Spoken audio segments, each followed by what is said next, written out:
Muito bem, queridos irmãos. Atos dos Apóstolos, capítulo 6, versos 1 a 7. Nos diz assim, queridos, a palavra do Senhor.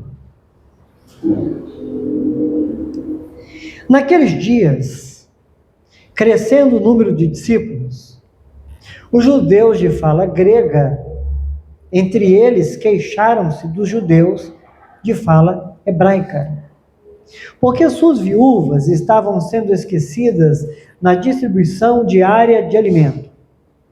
Por isso, os 12 reuniram todos os discípulos e disseram: não é certo negligenciarmos o ministério da palavra de Deus a fim de servir às mesas.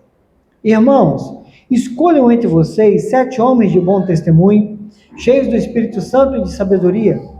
Passaremos a eles essa tarefa e nos dedicaremos à oração e ao ministério da palavra. Tal proposta agradou a todos. Então escolheram Estevão, homem cheio de fé e do Espírito Santo, além de Filipe, Prócoro, Nicanor, Timão, Pármenas e Nicolau, um convertido ao judaísmo proveniente de Antioquia. Apresentaram esses homens aos apóstolos, os quais oraram e lhes impuseram as mãos. Assim, a palavra de Deus se espalhava.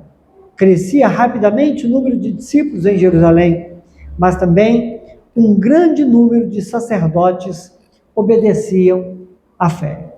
Vamos orar. Pai, rogamos ao Senhor a tua bênção, a tua graça, que tua palavra possa alcançar o nosso coração, o nosso entendimento e nos levar, meu Pai, ao crescimento, à maturidade, para a honra e glória do teu nome. Em nome de Jesus, oramos. Amém. Amém, queridos. Louvado seja o nome do Senhor. Quero já, no início dessa mensagem, fazer aqui apenas uma menção, a respeito dos diáconos aqui da igreja, que tem sido tão bênção na vida de todos nós, tão dedicados, tão caprichosos. Deus abençoe a vida dos irmãos, em nome de Jesus. Tá bom, queridos? Louvado seja Deus. Amados irmãos, fiz essa menção porque esse é o versículo, esse é o trecho, de versículos, onde atribui-se aqui a instituição do ministério diaconal, tá? Bendito seja Deus. Mas eu quero, com base nesse texto, eu quero falar com os irmãos acerca de um tema: problemas e soluções. A minha expectativa é que a gente possa, com essa mensagem, ter uma percepção de que homens de Deus, pessoas de Deus, também enfrentam problemas e precisam ter sabedoria para lidar com os problemas. Geralmente, irmãos, a gente tem uma ideia de que, obtendo progresso em alguma coisa, a gente vai ter tranquilidade, não é verdade? Já reparou isso? Aí quem trabalha com venda fala assim: olha, minhas vendas aumentaram. Então pronto, as entregas vão aumentar. A reclamação também pode aumentar, Aí eu comprei um carro. Que bom, que maravilha, mas vai chegar IPVA, vai ter que abastecer, vai ter que trocar pneu. Olha, fizemos um hambúrguer lá em casa que está muito bom, está uma delícia. Quando terminar vai ter que arrumar uma cozinha. Então percebe? Por mais que a gente se alegre com alguma coisa que aconteça, e é bom se alegrar mesmo, a gente não deve esperar que aquilo não venha trazer para nós algum trabalho. Porque a dinâmica da vida é assim. Quem cuida de casa que lida com isso o tempo todo, se arruma a casa para sujar. Já reparou isso? Não é uma rotina assim, incrível. Se acorda, arruma a cama, aí faz café, arruma a cozinha do café. Aí tá tudo arrumadinho, vai fazer almoço, aí suja a cozinha toda do almoço. Aí faz o que agora? Arruma a cozinha porque você fez o almoço. Aí tá tudo bem, tem que tomar café da tarde, suja de novo, arruma de novo, depois vai fazer o lanche à noite, a mesma coisa, depois arruma a cama, e amanhã vai começar tudo de novo. Aí quando chega o final de semana, algum dia específico, dá aquela faxina para dar uma limpeza geral, porque muita coisa não deu para limpar no dia a dia. A vida é assim. Então a gente não deve imaginar que com o progresso de alguma coisa, que com o fato de ser bem sucedido com alguma coisa, com algum evento, isso seja seguido de uma tranquilidade sem nenhum trabalho. A vida é dinâmica. E na medida que o tempo passa, outras situações vão surgindo e exige de nós alguma reação, alguma resposta. Porque ou a gente age, ou tudo fica do jeito que está. E aí não fica bom. Não dá certo. Pensando aqui numa situação de casa, né? Imagina, amanhã eu limpo, semana que vem eu limpo, mês que vem eu limpo. Daqui a pouco, meu irmão, vai ser difícil, né? Pois bem, a grande questão que a gente deve pensar nessa hora é se nas demandas da vida, irmãos, nós temos reagido ou nós temos ficado inertes. Surgiu uma situação, a gente fica sem reação ou a gente procura tomar uma atitude. Agora vamos lá. Quando você para e pensa na atitude, as nossas reações concretas, elas costumam ser para o mal ou para o bem? Porque ainda tem isso. Você percebe que você precisa tomar uma atitude e não é o suficiente, porque você perceber não resolve, e se tomar atitude de forma inadequada, isso também pode acarretar outros problemas. Então, devemos considerar isso. Se nós temos reagido ou ficado inertes. E reagindo, qual é a qualidade dessa nossa reação? Uma pergunta para a gente pensar um pouco é a seguinte. Nós hoje podemos constatar que as nossas atitudes têm contribuído para o bom andamento das coisas? Em qualquer esfera da nossa vida? As atitudes que a gente tem tomado são atitudes que têm nos ajudado a colher bons frutos? Ou as nossas escolhas estão impedindo que a dinâmica da vida, que o processo da vida ocorra de forma que sejamos bem-aventurados? Devemos pensar nisso. O que nós queremos hoje, com base nesse texto, considerar é que, veja, naqueles dias áureos da igreja, dias especiais da vida da igreja, dias gloriosos, aconteceu um problema. E o que nós vamos perceber aqui e procurar identificar é o seguinte: como que pessoas cheias do Espírito Santo lidam com problemas. Pois bem, consideremos que Lucas, ele inicia dizendo, olha, naqueles dias. O contexto, irmãos, era de dias gloriosos. Você percebe o que estava acontecendo nesse tempo na vida da igreja? A igreja estava crescendo, e crescendo muito, e crescendo rápido. Milagres estavam acontecendo. Apesar da pressão dos judeus, apesar de problemas internos, como aconteceu ali com Ananias e Safira, a igreja estava num tempo áureo.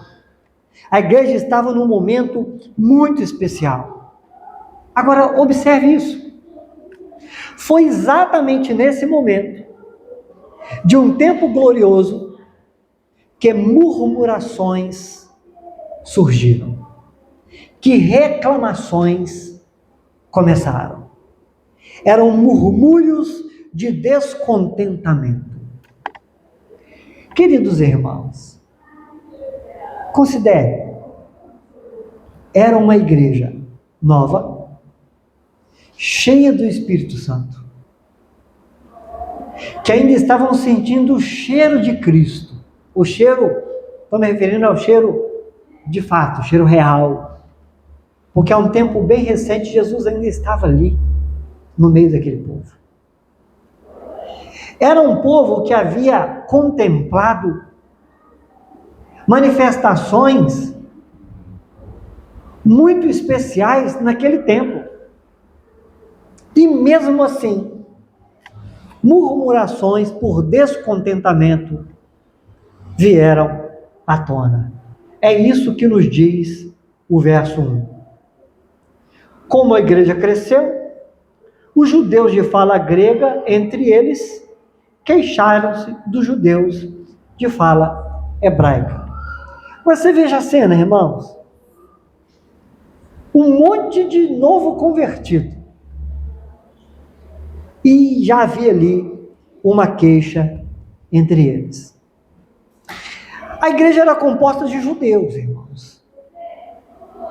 Os convertidos no primeiro momento do ministério de Jesus eram judeus.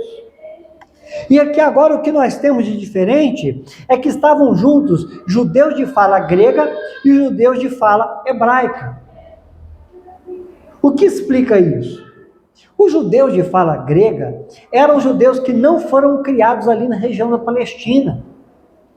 Eram judeus de origem, mas que em função da dispersão viviam em outras terras, em outras regiões, e então foram profundamente limitados e condicionados à cultura de onde eles viviam. Então eles falavam a língua grega, e eles tinham os hábitos que adquiriram do povo grego, e romano também. Pois bem, o que acontece aqui é que na ocasião do Pentecoste, quando muitos foram ali para aquela festividade, se converteram a Cristo e não voltaram para suas terras, ficaram ali.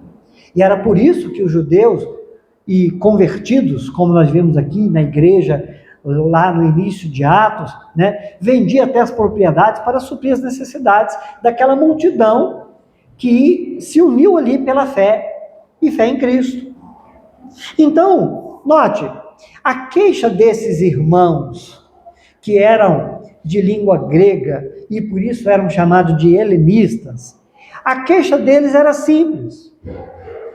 Por que os judeus de fala, que são daqui do povo da Palestina, os mais conhecidos dos apóstolos, por que eles, que são da língua hebraica, por que eles estão deixando de dar assistência para as nossas viúvas?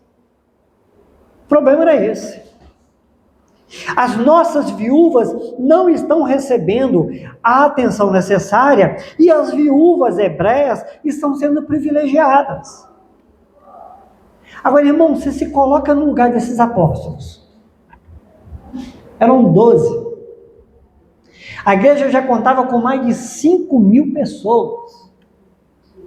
Você imagina o que era para esses apóstolos eles terem a necessidade de, além de ensinar, além de propagar a palavra, além de doutrinar discípulos, terem que ainda trabalhar com a administração das ofertas que chegavam e eram depositadas aos pés dele, e terem ainda que observar a carência das pessoas para poder, distribuir os recursos para a manutenção daquele povo.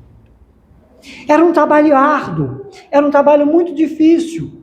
Então veja, havia um descontentamento. Mas pare e pensa numa coisa.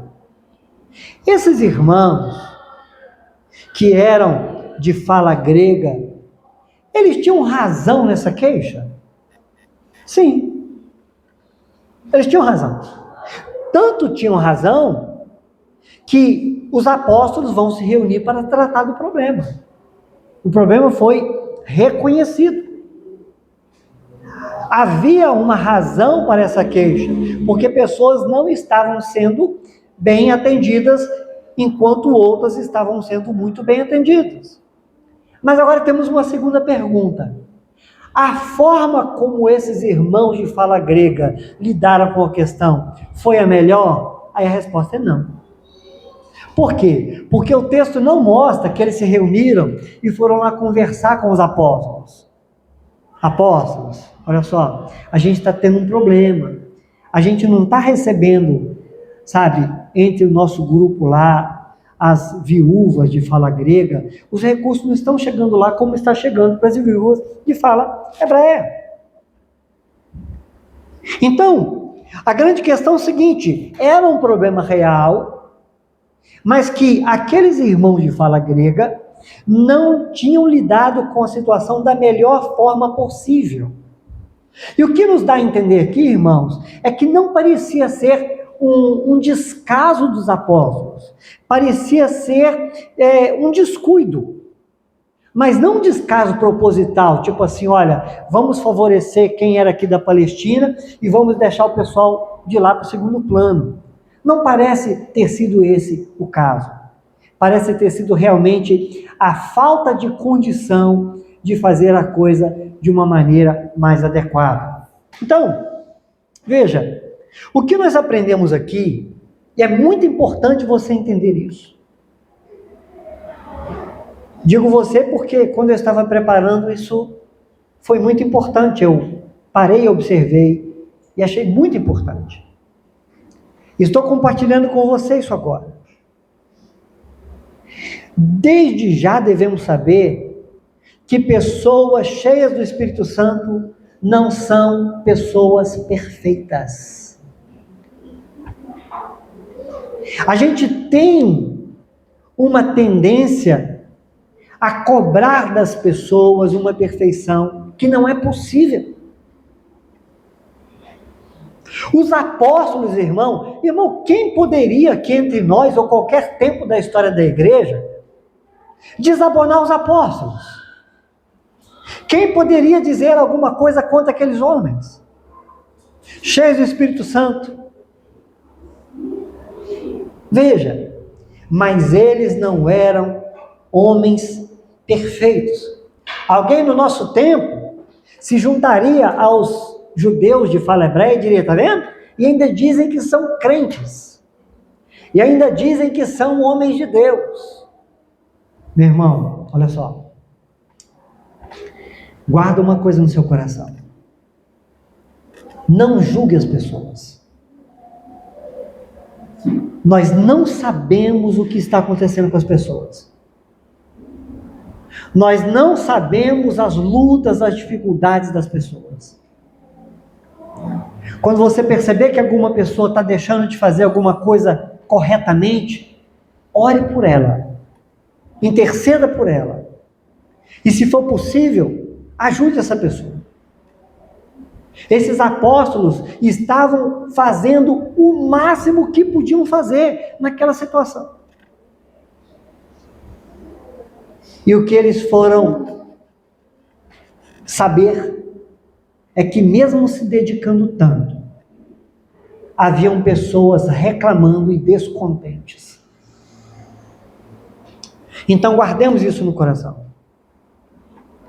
Eles eram homens de Deus que não estavam dando conta da demanda.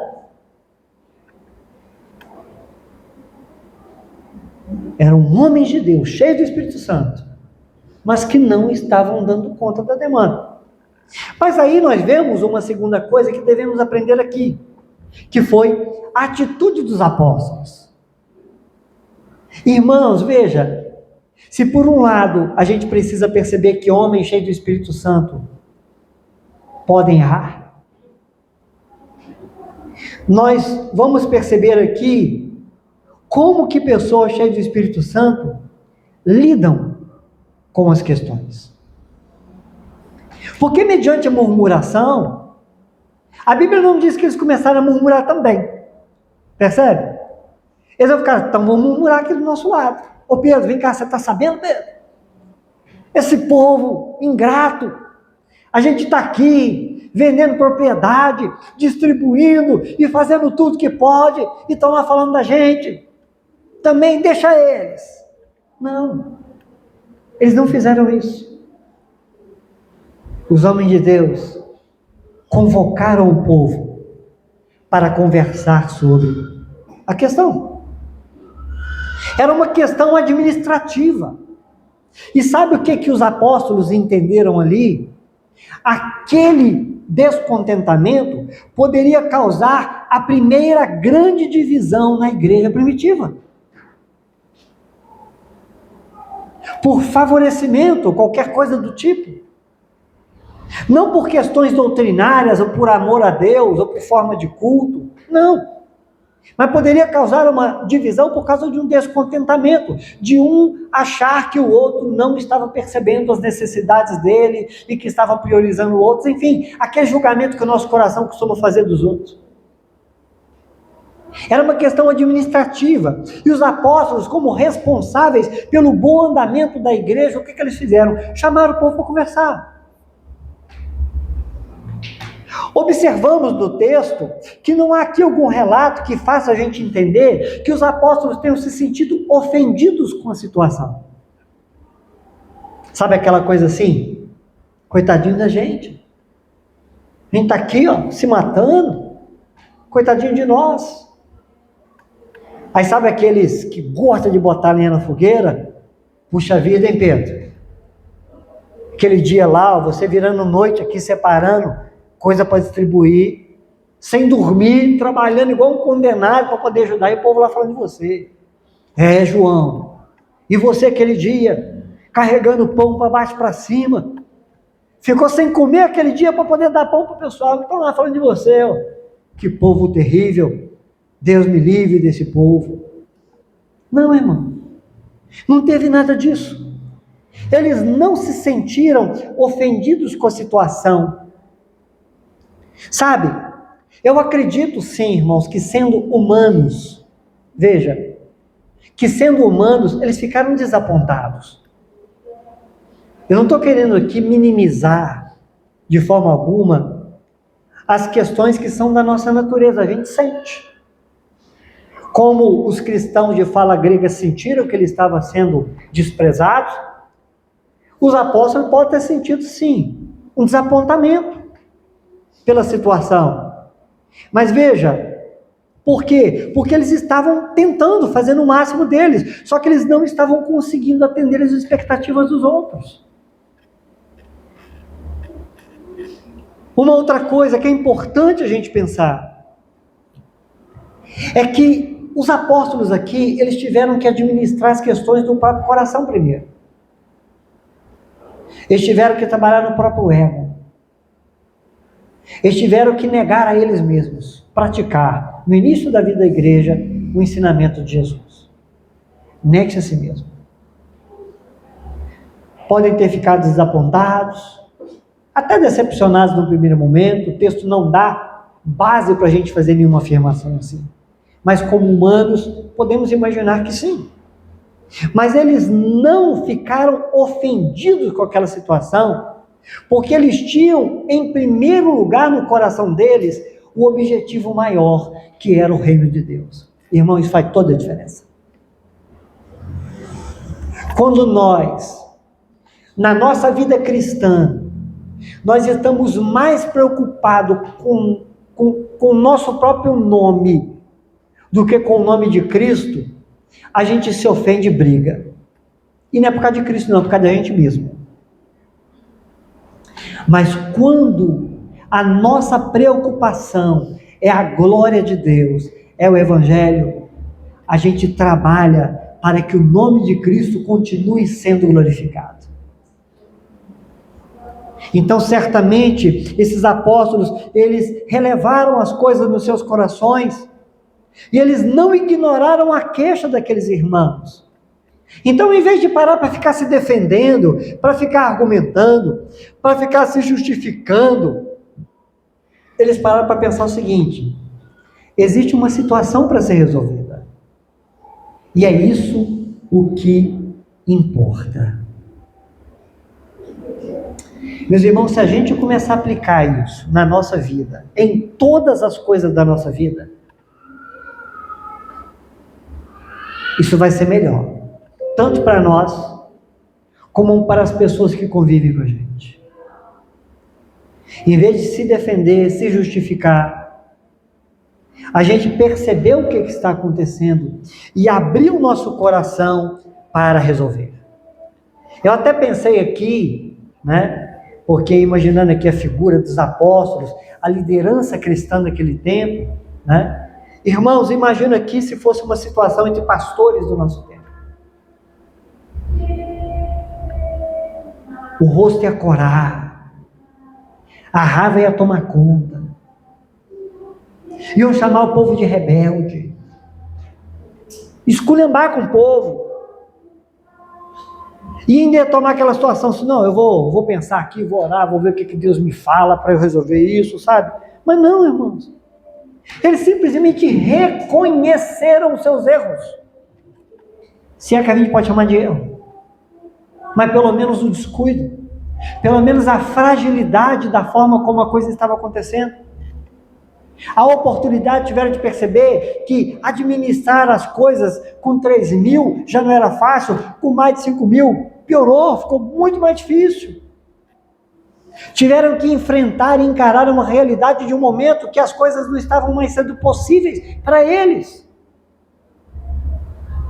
Irmãos, a gente tem que entender quando a coisa está pesada para nós. Isso aqui deve se aplicar em tudo na nossa vida.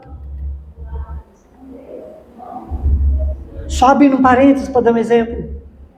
Sabe aquela esposa que nunca fala para o marido que as coisas estão difíceis para ela? Sabe aquele pai que nunca fala para o filho assim, meu filho, você precisa me ajudar mais. Está difícil. Compartilhar as coisas para dividir o peso.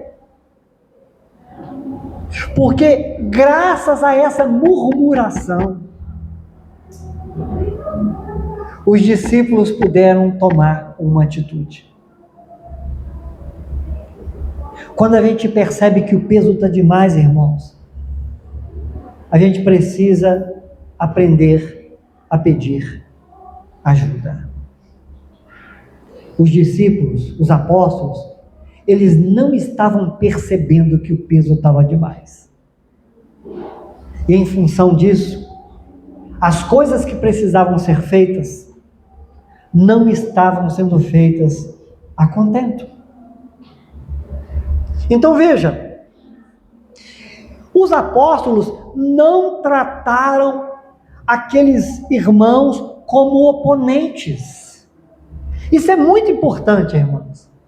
No versículo 3, quando os apóstolos vão tratar da questão, a palavra inicial é o seguinte: irmãos. Veja, considera os outros, olha, nós somos irmãos. Então note, eles não trataram como oponentes, eles buscaram solução para o problema. E a gente precisa aprender isso com os apóstolos. Vemos aqui, irmãos, um exemplo de maturidade dos apóstolos. Eles discerniram o que era prioridade para eles. Porque veja, irmãos, escolham entre vós, não é certo negligenciarmos o ministério da palavra a fim de servir as mesas. Observe que eles usaram de maturidade. Eles discerniram o que era prioridade. Olha, nós precisamos cuidar da palavra e da oração. E eles aqui admitiram que eles não estavam conseguindo fazer uma coisa sem prejudicar a outra. Percebe? Eles não ficaram assim, não, a gente dá conta, a gente consegue. Não. Eles admitiram, se a gente continuar cuidando dessas questões da mesa, a gente vai deixar a desejar na palavra e na oração. Então isso, irmãos, é uma questão de maturidade. Você já parou para observar na sua vida se existem coisas que você está fazendo que, somado a essas outras coisas e essas outras coisas, Estão causando uma situação onde você não está conseguindo fazer nada direito? Será que você está no momento de deixar de fazer alguma coisa para atender alguma outra que é de maior prioridade? Será que a sua agenda está tão cheia que você está deixando aquilo que você não poderia deixar de jeito nenhum para trás? Irmãos, precisamos aprender a administrar o nosso tempo e a nossa vida. Existem coisas que chegam na nossa vida e empacam a nossa vida. E você precisa aprender a se desvencilhar. Observa, o serviço, irmãos, de cuidar das viúvas era um serviço nobre, era algo que vem desde a história de Israel do Antigo Testamento, é uma orientação de Deus para o povo, não poderiam deixar de fazer isso. Mas os apóstolos disseram: nós precisamos atentar para essa parte. Então, vamos resolver, vamos encontrar outros para que cuidem dessa parte. Por quê? Porque nada de importante pode deixar de ser feito. Então é uma questão, irmãos, de administração. Então veja, o verso 3 é exatamente o que vai nos mostrar aqui sobre a necessidade de mudanças. Queridos, veja, às vezes nós achamos que a solução para uma coisa é arrumar mais coisa para fazer. Pode ser em alguma coisa sim, em algum lado sim, mas pode ser em algumas situações que não. Veja, aqui o que os apóstolos fizeram foi distribuir o trabalho. Não retiveram o trabalho para eles, sabe, por controle, por ambição ou por vaidade. Não fizeram isso. Eles distribuíram, sabe? Eles não tinham como cumprir o ministério da palavra como deveriam naquele tempo. Irmãos, observe uma coisa: não tinha texto para dar para ninguém, não tinha folheto, não tinha Bíblia, não. Não tinha como você falar assim: vai para sua casa ler a Bíblia. Não tinha isso. As pessoas só podiam conhecer a palavra através do que eles falavam. Sabe? Então, pregar um trabalho muito importante. Naquele tempo tinha essa limitação, e no nosso tempo ainda tem. Muitas pessoas acham, né, e eu já vi alguns comentários a esse respeito, que as pessoas que trabalham no ministério, quando estão estudando e lendo, estão à toa. Esse é o trabalho. É o trabalho de estudar, de se preparar, de ler, de meditar, para poder compartilhar. Então, eles tinham que ter ainda uma vida de oração. Eles não podiam ser apenas pessoas que comunicavam sem um preparo, sem uma dedicação, sem um tempo, sabe, de consagração de vida. Eles tinham que estar mergulhados nisso. Então, mudanças foram necessárias. Eles abriram mão daquela atividade importante para se dedicar àquilo que eles foram chamados para fazer prioritariamente. Mas aí, olha que acontece aqui uma coisa muito interessante, irmãos. A reclamação veio dos irmãos de fala grega, correto? Olha só que interessante que os apóstolos fizeram. Eles pediram para que os candidatos àquele trabalho fossem selecionados entre eles, entre os de fala grega. Isso foi muito importante. Por quê, queridos? Veja, 2 benefícios fundamentais. O primeiro era resolver o problema, que eles reconheceram que existia. Ó, a gente sabe então que tem um problema, a gente precisa resolver. Agora, o segundo ponto importante é que eles trouxeram para a liderança da igreja judeus de origem grega, para fortalecer o trabalho e remover a desconfiança. Veja, Eles não restringiram para uma panelinha, não. Eles compartilharam, trouxeram para a liderança de administração das coisas da igreja irmãos que vieram da dispersão. E aí, considere isso. A mudança permitiu que os apóstolos continuassem na oração e no ministério da palavra, enquanto os irmãos de fala grega ajudavam na assistência e administração aos santos em necessidade. Agora aqui, uma observação importante. Você nota que o recurso para resolver o problema estava entre o povo de onde veio a murmuração? Isso aqui é muito legal, irmão. Muito legal pensar nisso. Porque veja, havia um potencial entre os helenistas que não estava sendo usado. Às vezes, irmãos, o potencial está dentro da nossa casa, está debaixo do nosso nariz. Às vezes tem um potencial, às vezes você é a pessoa que tem o potencial de Deus para minimizar um monte de coisa na sua própria vida, na sua casa, na obra de Deus, na igreja.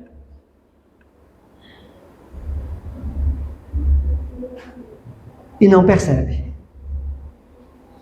Então veja, na igreja tinha coisa funcionando bem e outros que não estavam funcionando bem. Mas isso só seria resolvido com a participação de todos. Vamos ver a exemplo disso nos capítulos seguintes, o que aconteceu na vida de Estevão e de Filipe, tá? Mas veja, verso 4 e 5 nos mostra aqui, irmão, a importância do bom senso. Irmãos, leiam comigo, por favor. O verso 4 nos diz assim: e nos dedicaremos à oração e ao ministério da palavra. O verso 5 começa: tal proposta agradou a todos. Irmãos, bom senso. Tem gente que gosta de complicar as coisas. Mas esses irmãos aqui, os mesmos que estavam murmurando e descontentes, eles cederam à sabedoria que foi empregada ali pelos apóstolos. Vê a importância disso? Estavam murmurando e descontentes. Quando os apóstolos trazem uma palavra de sabedoria, a reação deles foi: isso nos agrada. Isso nos agrada. O parecer agradou a todos. Por que isso foi possível? Porque os apóstolos, eles não chegaram com aquela banca, sabe? Quem são vocês para questionar o nosso caráter? Vocês andaram com Cristo? Vocês estiveram com Ele? Vocês aprenderam com Ele? Vocês cearam com Ele? Ele lavou o pé de vocês? Não. Então, peraí. A gente estava com Ele. Não, os apóstolos fizeram isso. Sabe? A atitude de humildade, de admitir o problema, de admitir que eles não estavam dando conta de suprir as mesas e de que eles precisavam dar uma atenção especial para a palavra, levou um quebrantamento para o coração daquelas pessoas que estavam murmurando. Bom senso. Proporcionou o ambiente para o bom senso. Os helenistas falam assim: olha, isso foi bom, isso agradou a gente. Que coisa boa, irmãos. Sabe, a humildade de reconhecer que algo devia ser feito, junto com um bom senso de envolver pessoas mais no processo, trouxe um quebrantamento. Então, aquilo que poderia evoluir em discussão, briga e contenda e separação e até mesmo em rompimento, tornou aquele povo mais forte. Se nós queremos, irmãos, ser uma comunidade cristã abençoada, nós precisamos seguir esses princípios. Bom senso. Se nós queremos que as nossas famílias sejam bem-sucedidas, Nós precisamos abrir o nosso coração e aprender com esses apóstolos e também com os murmuradores. Sabe aquela coisa de separar atrás? Realmente, eu reclamei e eu tinha razão. Mas veja, o que eles estão fazendo lá? Eles estão querendo resolver. Então, para que a gente vai brigar? Para que a gente vai ficar criando dificuldade? Simplesmente relata o texto. O parecer agradou a todos. E aí, irmãos, tem a eleição. E aqui chama a nossa atenção o zelo dos apóstolos. Olha, vocês vão escolher entre vocês, mas preste atenção numa coisa. Eles precisam ser homens de boa reputação, ser cheios do Espírito e ter sabedoria. Não adianta pegar e quem quer fazer. Tem que pegar quem tem essas credenciais. Porque, irmãos, veja, o que é a boa reputação? É o exemplo daquela pessoa no meio que ela vive. Como que é essa pessoa no dia a dia? Cheia do Espírito Santo. É identificar se não é uma pessoa carnal, mas que é uma pessoa que é realmente movida pelo Espírito. E sabedoria é porque a pessoa precisa ter capacidade para lidar com questões e edificar pessoas. Então elegeram esses homens, os quais já mencionamos aqui o nome de cada um deles. E observe uma coisa, quem escolheu foi o povo. Não foram os apóstolos que fizeram assim, ó, eu quero esse. Não. O povo escolhe. Sabe por quê, irmão? Isso é importante para a gente entender. Vocês escolhem. Vocês escolhem o pastor para essa igreja. Vocês escolhem os diáconos. Vocês escolhem os líderes para essa igreja. O povo escolhe. Então vocês precisam perceber, quando houver aqui uma situação de oportunidades, né? São vocês que vão escolher. Então veja, o pastor não pode ficar aqui escolhendo, ó, você vem, você vai. Até que no início é pouca gente, a gente até chama, né? Mas o ideal da igreja é que a igreja reconheça no dia a dia. Quando surgir uma situação, estão precisando de alguém para isso, a igreja vai, sabe, ficar assim, olha, eu acho que fulano, daqui a pouco, irmãos, alguém quer dar uma sugestão? Eu acho que fulano pode assumir isso, porque é uma pessoa que está envolvida nisso, tal, tem o perfil, sabe? Isso é muito belo, porque a eleição, desde o início que vemos aqui na história da igreja, é assim. A igreja reconhece. E aí o que acontece? Os apóstolos impõem a mão para conferir autoridade diante da igreja. Então pronto, está reconhecido que aquelas pessoas estavam aptas àquela função. Queridos, último ponto para a gente encerrar. Qual foi o resultado disso?